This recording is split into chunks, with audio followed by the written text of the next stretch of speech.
papierpodcast.com.br.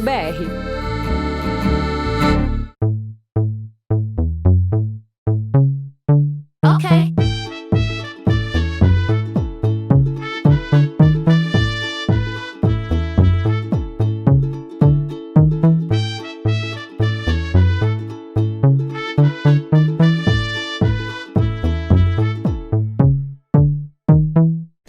Olá, ouvintes também no podcast. Voltamos aqui mais uma semana, que bom que vocês estão aqui comigo. E essa semana a gente vai falar de uma coisa um pouco ruim, pouco dedo na ferida. Mas eu acho que vale reflexão. Fica aí pro podcast que tu vai gostar, vai ser legal, vai ser divertido. É um podcast que não é muito comprido, diferentemente de outros podcasts por aí. Esse daqui é bem facinho de ouvir, bem curtinho. Quer dizer, não é fácil de ouvir, mas é curto. Não sei, não posso prometer nada, que eu ainda não gravei o resto do podcast. Mas vamos ver qual é que vai ficar. Eu queria falar um pouco hoje sobre ego nas relações amorosas. Que eu vou dizer assim, eu não sou psicóloga, não sou psicanalista, eu não estudei, não sou psiquiatra, não estudei as grandes teorias do ego e etc. Mas o que talvez seja uma coisa boa, porque daí eu vou dar o meu parecer de ser humano aqui na Terra sobre as coisas que eu entendi sobre meu próprio processo com o meu ego, que pode ser útil pra todo mundo, pelo menos um pouquinho de reflexão, né? Porque não quer dizer que eu cheguei a grandes conclusões, mas eu com certeza cheguei a muitas perguntas. Quando eu comecei a questionar sobre isso, sobre o quanto de ego tem envolvido nos nossos relacionamentos amorosos, que não é pouco, vou dizer pra vocês, não é pouco. Foi bem no final de um relacionamento em que eu tava sofrendo muito e eu precisava achar meios, qualquer coisa que me fizesse sofrer um pouco menos. E esses textos budistas, no geral, que o budismo fala muito sobre se livrar do teu ego, eles são textos que te acalentam um pouco o coração, pelo menos por 5 minutos, quando tu tá sofrendo fortemente de pé na bunda. E é um processo interessante, porque tu começa a assimilar essas coisas com o jeito que tu se comporta, o que tu espera das outras pessoas e etc. E tu começa a se conhecer melhor. Começa a entender o jeito que tu funciona e o que te provoca o quê e o que tu provoca baseado nisso e etc. Tu começa a criar Se tu for uma dessas pessoas que pensa muito sobre seus próprios atos e sobre a vida à tua volta, eu acho que tu vai gostar do assunto, porque é realmente muito interessante. O ego, a gente não costuma ver o ego como uma parte separada do nosso querer, né? E talvez ele não seja mesmo. Não sei, eu não posso afirmar o que é separado, o que não é, um negócio que fica tudo dentro do cérebro, né? Mas, de uma coisa eu sei, e eu concordo muito quando os budistas falam, é que o ego, ele é um saco sem fundo. Quanto mais tu alimenta ele, mais ele quer ser alimentado. Isso acaba fazendo com que a gente queira coisas que a gente não precisa, ou que a gente nem sabe se a gente quer, porque ele é uma necessidade imediata do nosso ego. E daí quando tu começa a aprender a separar o que é uma necessidade do teu ego, o que é uma necessidade tua, o que tu gosta, o que só alimenta teu ego e etc, tu começa a ver as tuas atitudes. Eu vou dar um exemplo prático. Das duas, uma. Ou tu já foi essa pessoa, ou tu foi a pessoa usada por essa pessoa. Que é aquela pessoa que mantém um contatinho, só porque às vezes ela vai precisar de uma bajulação. Então ela mantém aquela pessoa ali sendo cozida. A pessoa tá ali sempre no fogão ali, esperando o momento certo. Porque quando ela tiver sem a crush que ela realmente quer, quando ela tiver sem nada pra fazer de noite, quando ela tiver, sei lá, entediada, ela vai usar essa pessoa pra alimentar o ego dela. Ela não tem interesse nessa pessoa. Ela não se importa com o que essa pessoa sente. Ela não tem um interesse genuíno nessa pessoa, ela não quer estar com essa pessoa, ela não quer dar uma oportunidade real pra essa pessoa, mas sabe que essa pessoa elogia ela, que gosta dela, que gostaria de estar mais perto dela, e daí ela usa essa pessoa pra alimentar o ego, não uma coisa que ela realmente quer. Talvez ela tenha consciência disso, talvez ela não tenha. Se ela tiver consciência disso e fizer mesmo assim, eu acho que ela aumenta um pouco o nível de cachorrice da pessoa, com certeza. Mas às vezes a pessoa não entende por que ela não gosta daquela pessoa. Às vezes ela não entende que ela não gosta, ela acha que ela gosta, mas só para algumas situações. Sim, no caso, para alimentar o ego dela. Mas isso é só um pequeno exemplo, porque eu acho que isso pode acontecer em muitas situações. Muitas mesmo. Eu acho que que isso a longo prazo, tu exercitar o que é o teu ego, o que não é, o que é realmente o que tu tá sentindo, o que não é. É um bom exercício para depois tu lidar bem com relacionamentos mais sérios, porque eu acho que, inclusive, relacionamentos muito longos podem ser mantidos por causa de ego e de uma maneira muito não saudável. Eu acho que os relacionamentos mantidos à base do ego são relacionamentos muito ruins. São aqueles relacionamentos que tendem a terminar e voltar o tempo inteiro, porque tu tem uma necessidade com essa pessoa.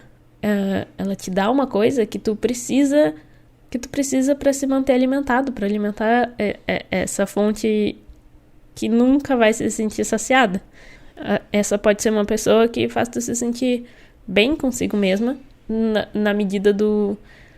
Tipo, sei lá, ela faz eu me sentir desejada, faz eu me sentir gata e não sei o quê, mas na prática mesmo ela não é uma pessoa que me faz bem.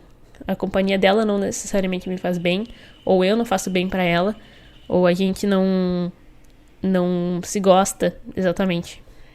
Mas ela faz eu me sentir desejada. E às vezes tu se sentir desejada pode ser mais importante do que tu de fato gostar da pessoa. Porque tu só precisa saber que alguém te quer. Tu não precisa querer a pessoa de volta. Essa é uma história muito comum.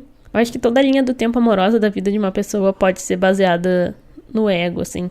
Tu começar a sair com alguém, tu começar a falar com ela, tu namorar ela. Eu acho que dá pra namorar baseado em ego, sim. Tu terminar com ela, ou melhor, tu levar um pé na bunda e simplesmente não conseguir superar, porque isso afeta profundamente nosso ego. É uma das coisas mais difíceis na parte de superar um fim de um relacionamento, é tu superar que tu foi rejeitado. É isso, é a coisa que mais dói. Não é necessariamente uma coisa vilanesca, ou uma coisa feia, ou meu Deus do céu, como tu é egocêntrico, narcisista.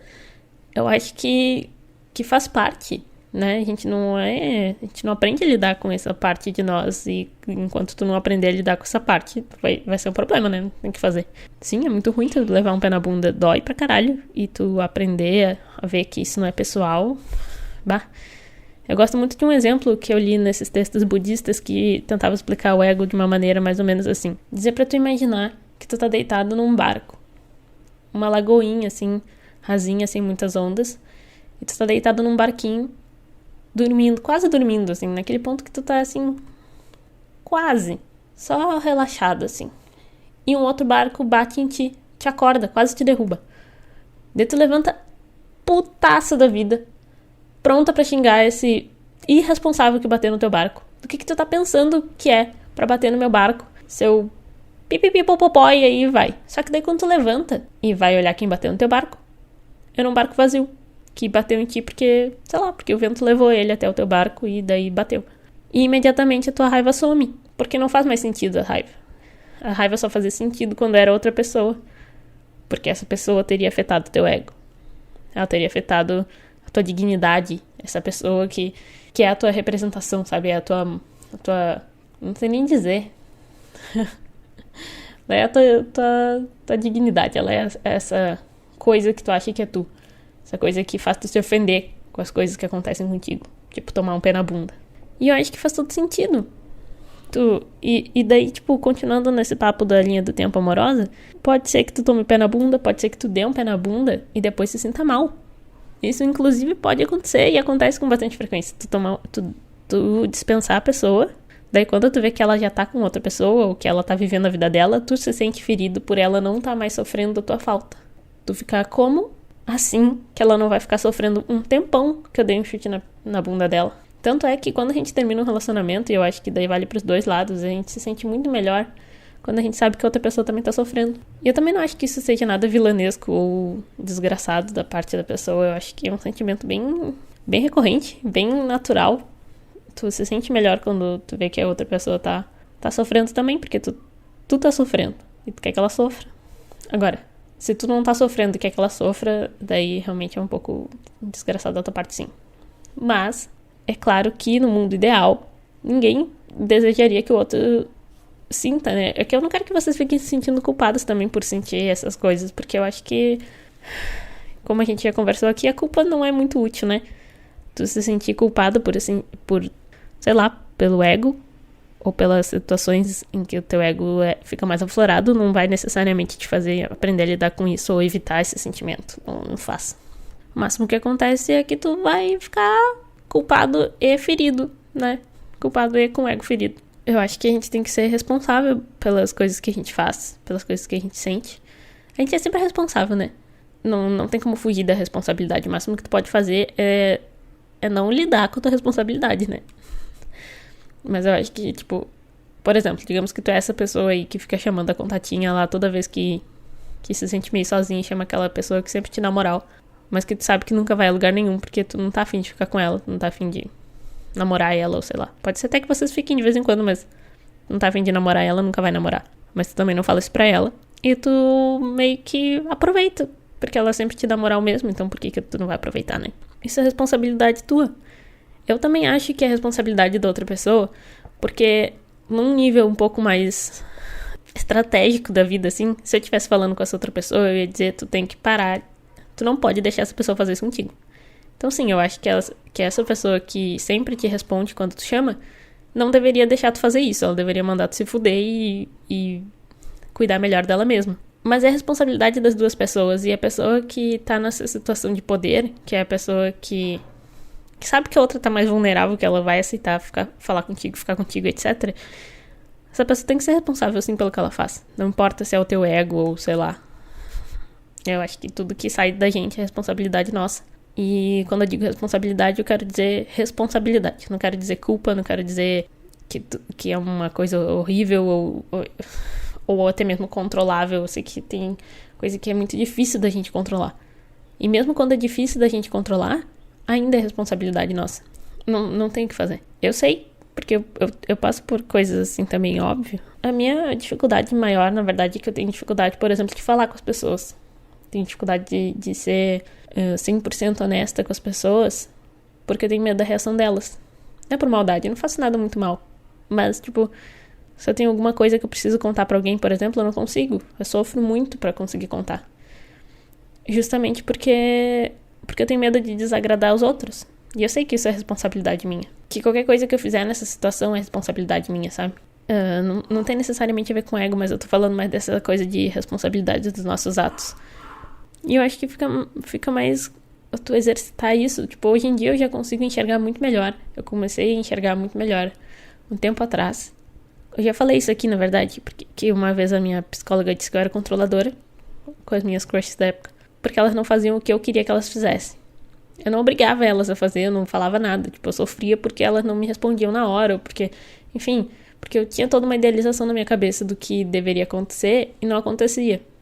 E, portanto, eu era uma pessoa controladora, né? Porque eu queria que as coisas acontecessem do jeito que eu queria que acontecesse. Se isso não acontecesse, eu sofria muito. E isso tá diretamente ligado ao ego, certamente. Tu não consegue imaginar, tipo, às vezes a gente sofre pra imaginar que a vida dos outros não... que a nossa vida não é tão relevante assim na vida dos outros, sabe? A pessoa tá vivendo a vida dela, tá com os amigos, com as crush dela, com, sei lá, com o trabalho. E tudo bem, não é nada pessoal, sabe?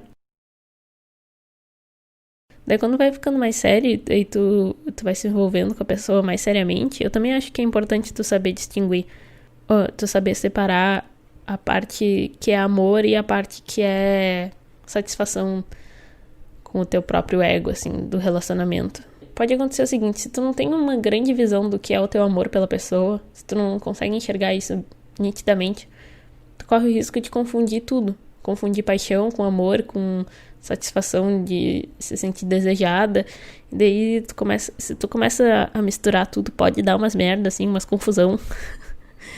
Que eu acho que tem muito a ver com a traição, por exemplo. Que eu acho que tu trair alguém pode estar muito ligado ao teu ego. Muito mais do que é o desejo de ficar com outra pessoa em si. Mas sim o desejo de se sentir desejada por outra pessoa. E de desejar outra pessoa e saber que essa pessoa te quer de volta. A ponto de tu botar um relacionamento em risco por causa disso. Um relacionamento com alguém que tu diz que ama. E deve amar, não duvido que ame. Mas tu conseguir botar o teu relacionamento e esse amor em risco porque tu quer alimentar o teu ego com outra pessoa, eu já começo a questionar, né? Já começo a questionar um pouco a qualidade das escolhas. Eu não quero me alongar muito nesse assunto também, eu só quero deixar aí a reflexão, o que é tu alimentando o teu ego e o que é tu alimentando coisas mais palpáveis. Isso vale também pra vida profissional. Eu acho que vale pra todos os âmbitos da vida. A gente, às vezes, quer uma coisa só pra provar que a gente consegue, sabe? Sei lá, eu quero essa promoção no meu trabalho. Quero porque eu quero saber que eu consigo, porque eu quero saber que eu sou boa o suficiente pra estar ali. Quando, na verdade, talvez tu nem goste desse emprego, talvez tu nem queira essa promoção de verdade, porque tu vai ter que mudar o que tu faz, tu vai ter que trabalhar mais, ou tu, sei lá. Talvez tu nem precise, tu não queira, tu não necessariamente vai ter um aumento que compensa o trabalho que tu vai ter, mas tu quer pra saber que tu consegue, sabe? Não sei. Tô dando um monte de exemplos, mas eu acho que vocês conseguem pensar nos exemplos das próprias vidas de vocês.